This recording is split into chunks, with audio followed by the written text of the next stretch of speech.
হোসেন, দেশের ২৩তম রাষ্ট্রপতি নির্বাচনে প্রার্থী ঘোষণা করেছে বিএনপি। সেই বিষয়ে একটু বিস্তারিত বলবেন এবং স্থায়ী কমিটির বৈঠক শেষে আর কোনো ধরনের তথ্য আপনি জানতে পেরেছেন কিনা সে বিষয়ে যদি একটু বলেন।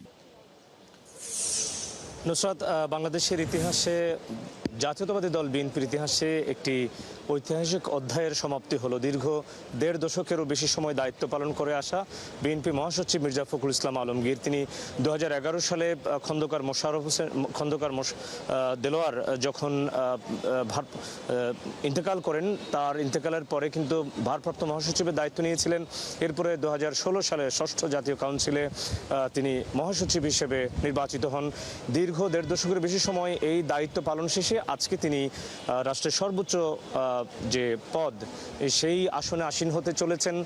অর্থাৎ বিএনপির পক্ষ থেকে তাদের যে রাষ্ট্রপতি মনোনয়ন, সেই মনোনয়নের চূড়ান্ত করেছেন এবং তার নাম ঘোষণা করেছেন।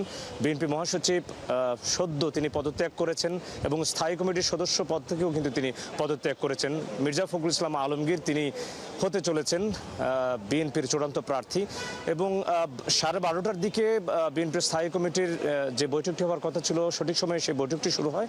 পরবর্তীতে বৈঠকের মাঝখানে বিএনপির সিনিয়র যুগ্ম মহাসচিব রুহুল কবির রিজভী তিনি গণমাধ্যমের সাথে কথা বলেছেন। তিনি জানিয়েছেন, এই ঘোষণা দিয়েছেন যে মির্জা ফখরুল ইসলাম আলমগীর দলের মহাসচিব, তিনি মহাসচিব এবং স্থায়ী কমিটির পদ থেকে পদত্যাগ করে তার নাম রাষ্ট্রপতির মনোনয়ন জন্য চূড়ান্ত করা হয়েছে। এবং মিটিং শেষে ১:৩০টার দিকে বিএনপির প্রতিনিধি দল সচিবালয় থেকে নির্বাচন কমিশনের দিকে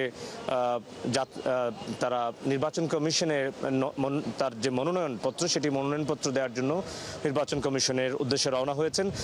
তার মহাসচিব মির্জা ফখরুল ইসলাম আলমগীরকে রাষ্ট্রপতি পদের নাম প্রস্তাব এবং সমর্থন করেছেন গয়েশ্বরচন্দ্র রায়, স্থায়ী কমিটির সদস্য, এবং ডক্টর আব্দুল মঈন খান।